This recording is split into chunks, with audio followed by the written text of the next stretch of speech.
Sunday morning. With us today is Congresswoman Claudia Tenney, represents the 24th Congressional District up north in New York. And Congresswoman, so many problems going on. How did you feel about the president's speech on Thursday night? How do you feel about the Voting Act, et cetera, et cetera? Well, good morning, John. It was a very important speech that the president gave. Obviously, voter integrity is really important. I know that intimately. I've had tough elections, including my election of 2020, where I spent 100 days in court.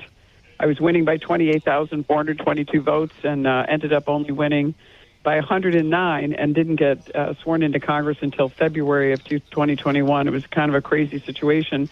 I formed the Election Integrity Caucus. I know how important it is. Let me say something. Wow. I didn't realize, it's been so many years already, I didn't realize that had happened to you. In other words, did in your gut feeling, did you feel like something was going on behind your back?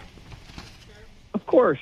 We know that under the pandemic, there was no way to track some of these things. There were no safeguards in place for voters, especially in New York, where, we have these people you can register voters, you can register illegal immigrants, they're on their honor, they can go to the DMV, they can get a license, and while they're at the tablet, they can sit there and they can say, the tablet says, would you like to register to vote? You press yes. Remember, the person behind the counter doesn't know what you're doing. It's a confidential tablet. And you're on your honor. You can say yes. What party would you like to register in? You press that button, and then you press send, and you're all registered to vote in New York State. And, this is, not safeguarding that it's a citizen that's voting, which, by the way, which is really important, John, is everybody's talking about this, and I know the president's talking about Save America. The state of New York, the Democrats down in New York City tried to get non-citizens eligible for votes. This went all the way to the Court of Appeals, the top court in New York. All liberal judges, appointed by either Governor Cuomo or Governor Hochul right now, I would say very left-leaning.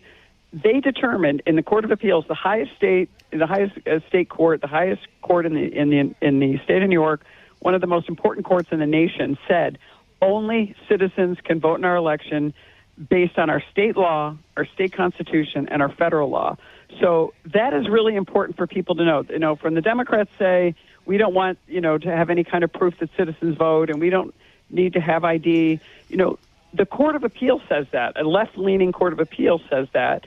Most voters agree with that. So, we're kind of fighting over the fact that the Democrats don't like this because President Trump has put that out there. So, yes, we need to safeguard our elections. We're the United States of America. I went down to Honduras. I've said this before in your show as an election observer last November. They have voter ID. They have proof of citizenship. They have proof of precinct. They have biometrics that prove that when you go to the voter rolls and you go to the right precinct, they match that up. You have to prove that you live there. You have to prove you're eligible to vote in that precinct, and they make sure of that by having an ID. So, if a country like Honduras, an emerging country in a poor nation, can do that, we can certainly do that in the United States. It should be 100% issued by both Democrats and Republicans, but because President Trump is pushing this, the Democrats immediately reject it. And also, they want to continue to cheat in elections. It's just that simple. It's not, we're going to, disenfranchise voters. Absolutely ridiculous. That is not only misogynist, it's racist. And it says that, people who are I think it's racist, Congresswoman. I think it's racist. Women can't vote. They're saying women can't vote. They're saying that blacks can't vote. I mean, that is racist.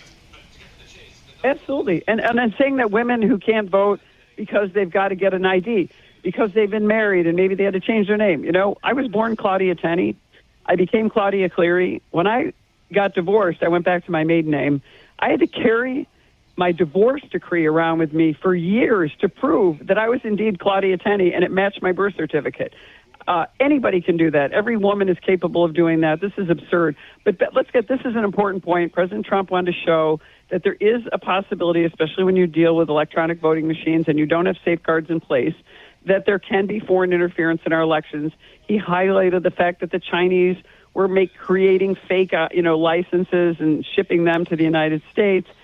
Huge numbers were coming in, and there is a huge opportunity to take advantage of our elections if we're not secure.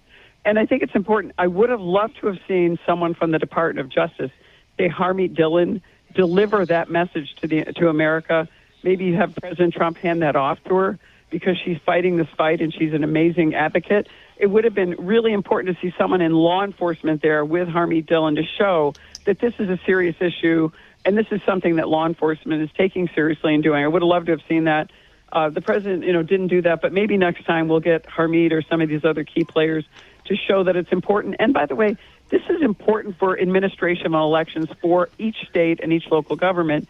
And, I think it's going to be interesting to see where the Democrats fall on this, but there's absolutely no reason why this shouldn't be a slam dunk. Claudia Tenney, thank you for your wisdom. That was a great explanation, and I think everybody should listen to it twice because that was a great explanation. Thank you. Thank you so much, and we'll catch up with you again soon. Thanks. Great talking to you. Hope to see you soon. We will. Bye-bye. Bye.